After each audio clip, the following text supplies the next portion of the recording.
ದೇಹದ ವ್ಯಾಮೋಹ ನಮಗೆ ವಯಸ್ಸೇ ಆಗಬಾರದು, ಇದ್ದಂಗೆ ಇರಬೇಕು, ಪಳಪಳ ಅಂತ ಹೊಳಿಬೇಕು, ನೋಡಿದವರೆಲ್ಲ ಏನ್ ಚಿಕ್ಕವನಂಗೆ ಕಾಣ್ತೀಯಲ್ಲ ಅನ್ಬೇಕು.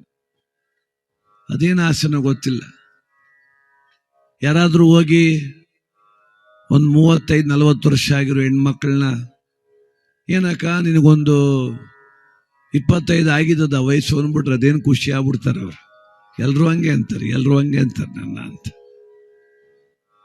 ಅದೇ 35 ವರ್ಷದವರ ನಿಂಗೆ 40 ಆಗಿದ್ದ ಅಂದ್ಬಿಟ್ರೆ ಕೋಪ ಬಂದ್ಬಿಡ್ತದೆ ಅವ್ರಿಗೆ. ಕಣ್ಣಿದ್ದವ ಇಲ್ವೋ ಮಟ್ಟಕ್ಕೆ ಮಾತ್ರ ನಂಗೆಲ್ಲ ವಯಸ್ಸಾಗಿದ್ದದು ಅಂತ. ಅದು ಶರೀರದ ವ್ಯಾಮೋಹ.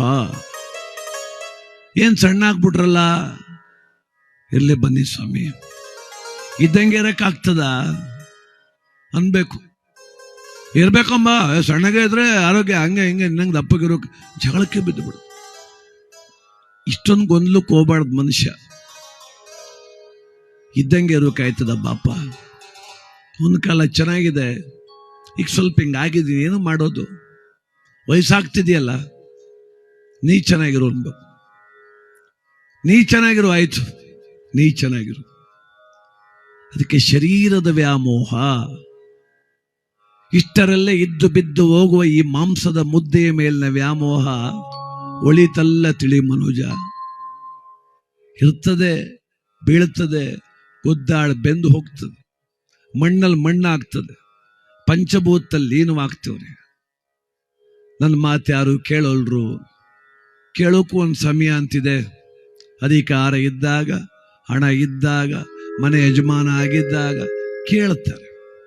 ನಿಲ್ಲಕ್ಕೂಡ್ದು ಮೂಲೆ ಮನೆ ಕಂದಾಗ ಅವ್ರು ಹೇಳ್ದಂಗೆ ನೀ ಕೇಳ್ಬೇಕು. ಈಗ ನಾನು ಹೇಳ್ದಂಗೆ ನೀ ಕೇಳು ಅಂದ್ರೆ ಕತ್ತ ಮೇಲೆ ಕಾಲಿಟ್ಬಿಡ್ತೀನಿ, ಸುಮ್ಮನೆ ಮನಿಕೋ ಅಂತಾರೆ. ಸುಮ್ಮನೀಕೋ, ಹಂಗೆಲ್ಲ ಮಾತಾಡೋಕೆ ಹೋಗ್ಬೇಡ. ಅದಕ್ಕೆ ಜ್ಞಾನಿಗಳು ಹೇಳ್ತಾರೆ, ತನುವಿನಲ್ಲಿ ಚೈತನ್ಯವಿರುವ ತನಕ ಮನೆಯವರೆಲ್ಲ ಗಡಗಡನೆ ನಡುಗುವರು. ತನುವಿನ ಚೈತನ್ಯ ಕುಗ್ಗಿದಾಕ್ಷಣ ಈ ಮುದುಕನ ಗುಣಗಾಟ ಸಾಕು ಸಾಕೆನ್ನುವರು. ದೇಹದಲ್ಲುಂಟೆ ಫಲ ಪುರುಷಾರ್ಥ. ದೇಹದಲ್ಲಿ ಶಕ್ತಿ ಇದ್ದಾಗ, ಅಯ್ಯೋ ನಮ್ಮ ಅಪ್ಪ ಅಲ್ಲಿ ಬತ್ತವನೆ ಅಂತ ಗೋಲಿ ಆಡ್ತಿದ್ ಮಗ ಓಡ್ಬಿಡ್ತಾನೆ, ಹೊಡೆದ್ಬಿಡ್ತಾನೆ ಅಂತ. ಯಾರ್ದೋ ಮನೆ ಬಾಗ್ಲಲ್ಲಿ ಕೂತಿದ್ದ ಹೆಂಡ್ತಿ, ಅಯ್ಯೋ ನಮ್ಮ ಯಜಮಾನ್ರು ಬತ್ತವ್ರು ತಡಿಯವ ಅಂತ ಇಂದ್ಲು ಬಾಗ್ಲಲ್ಲಿ ಹೊಂಟೋಗ್ತಾಳೆ. ವಯಸ್ಸಾದ್ಮೇಲೆ ಹಂಗೆ ಇದ್ದಾರ.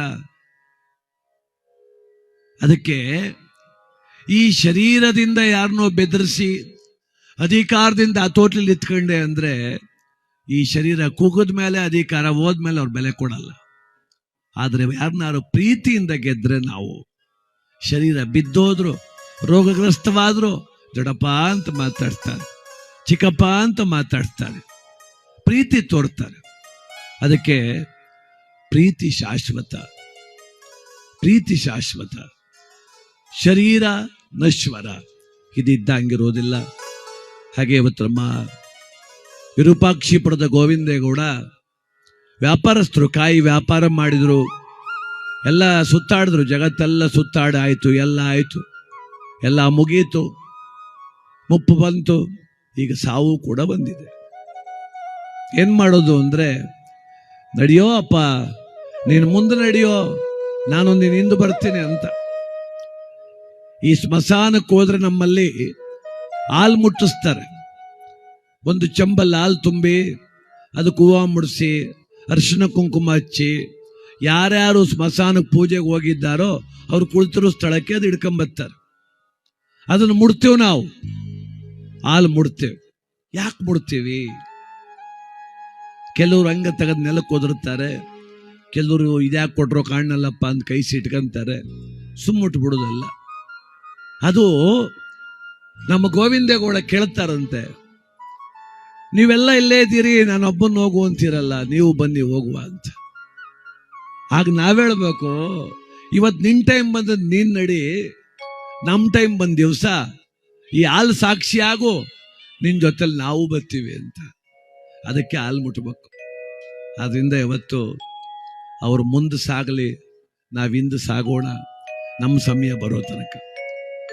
ಮೈಯನೆ ಹಿಂಡಿ ನೊಂದರು ಕಬ್ಬು ಸಿಹಿಯ ಕೊಡುವುದು, ತೇಯುತ್ತಲಿದ್ದರು ಗಂಧದ ಪರಿಮಳ ತುಂಬಿ ಬರುವುದು. ಕವಿಯ ಪದಗಳ ಸಾಲು ಮನುಷ್ಯನ ದೇಹಕ್ಕೆ ಜೀವಕ್ಕೆ ಬಹಳ ಹತ್ರ.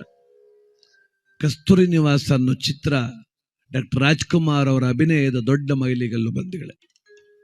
ಅದರ ಒಂದು ಗೀತೆ, ಬೊಂಬೆಯಂತೆ ಮಾನವ ಜೀವನ.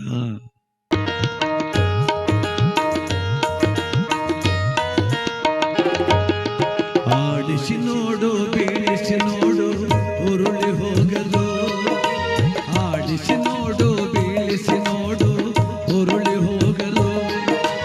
ಏನೇ ಬರಲಿ ಯಾರಿಗೂ ಸೋತು ತಲೆಯ ಬಾಗದು. ಎಂದಿಗೂ ನಾನು ಹೀಗೆ ಇರುವೆ ಎಂದು ನಗುವುದು, ಹೀಗೆ ನಗುತ್ತಲಿರುವುದು. ಆಡಿಸಿ ನೋಡು, ಬೀಳಿಸಿ ನೋಡು, ಉರುಳಿ ಹೋಗದು.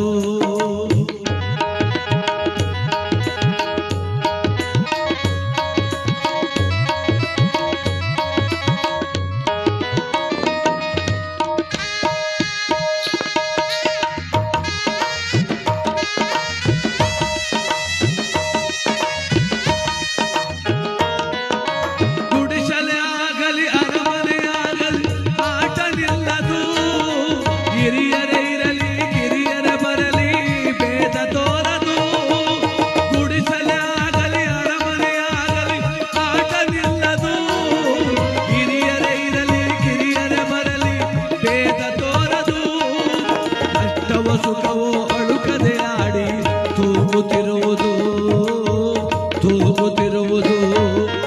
ಆಡಿಸಿ ನೋಡು, ಬೀಳಿಸಿ ನೋಡು, ಉರುಳಿ ಹೋಗದು.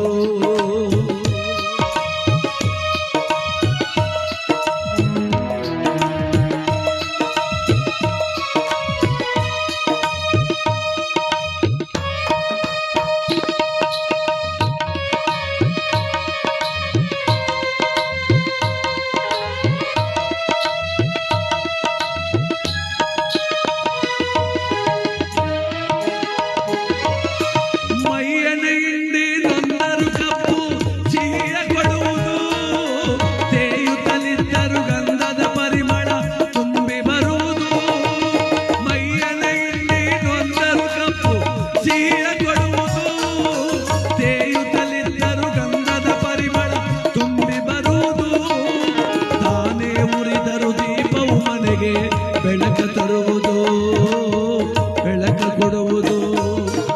ಆಡಿಸಿ ನೋಡು, ಬೀಳಿಸಿ ನೋಡು, ಉರುಳಿ ಹೋಗದು.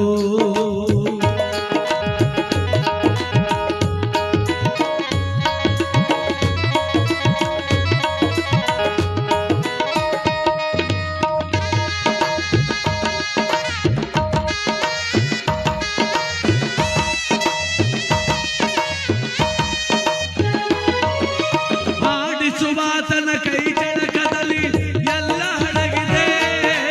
ಆತನ ಕರುಣೆಯು ಜೀವವ ತುಂಬಿ ಕುಣಿಸಿ ನಲಿಸಿದೆ. ಆಡಿಸುವ ಆತನ ಕೈ ಕೆಳಕದಲ್ಲಿ ಎಲ್ಲ ಅಡಗಿದೆ. ಆತನ ಕರುಣೆಯು ಜೀವವ ತುಂಬಿ ಕುಣಿಸಿ ನಲಿಸಿದೆ. ಆ ಕೈ ಸೋತರೆ ಬೊಂಬೆಯ ಕಥೆಯು ಕೊನೆಯಾಗುವುದೇ, ಕೊನೆಯಾಗುವುದೇ. ಆಡಿಸಿ ನೋಡು, ಬೀಳಿಸಿ ನೋಡು, ಉರುಳಿ ಹೋಗದು. ಏನೇ ಬರಲಿ ಯಾರಿಗೂ ಸೋತು ತಲೆಯ ಬಾಗದು. ಎಂದಿಗೂ ನಾನು ಹೀಗೆ ಇರುವೆ ಎಂದು ನಗುವುದು, ಹೀಗೆ ನಗುತ್ತಲಿರುವುದು.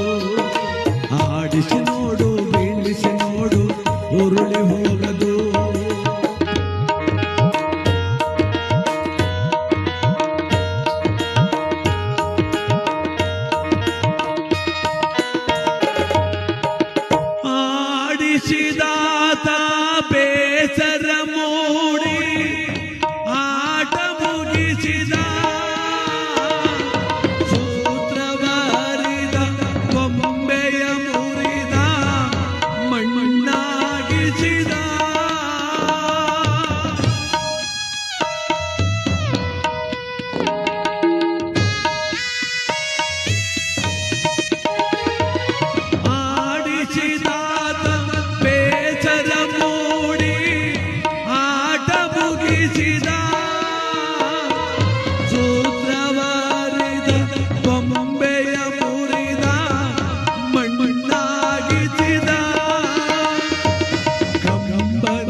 ಉಳಿಸಿದ ನನ್ನ ಜೀವ ಉಳಿಸಿದ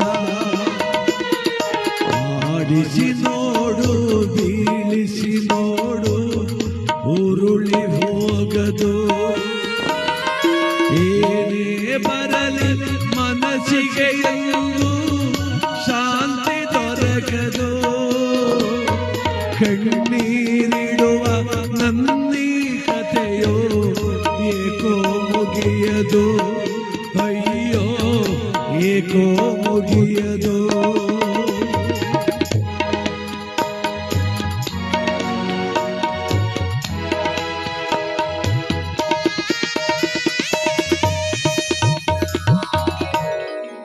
ಆಡಿಸುವ ಆತನ ಕೈ ಚಳಕದಲ್ಲಿ ಎಲ್ಲ ಅಡಗಿದೆ ಆತನ ಕರುಣೆಯ ಜೀವವ ತುಂಬಿ ಕುಣಿಸಿ ನಲಿಸಿದೆ ನೋಡಿ ಎಷ್ಟು ಚಂದ ಪದಪುಂಜ ಬರೆದ್ರು ಅವನ ಕರುಣೆಯಿಂದ ತಾನೇ ನಮ್ಮ ಜೀವನ ಅವನೇ ತಾನೇ ಕುಣಿಸೋನು ನಲ್ಸೋನು ಅಳಿಸೋನು ಆ ಕೈ ಸೋತರೆ ಬೊಂಬೆಯ ಕಥೆಯು ಕೊನೆಯಾಗುವುದೇ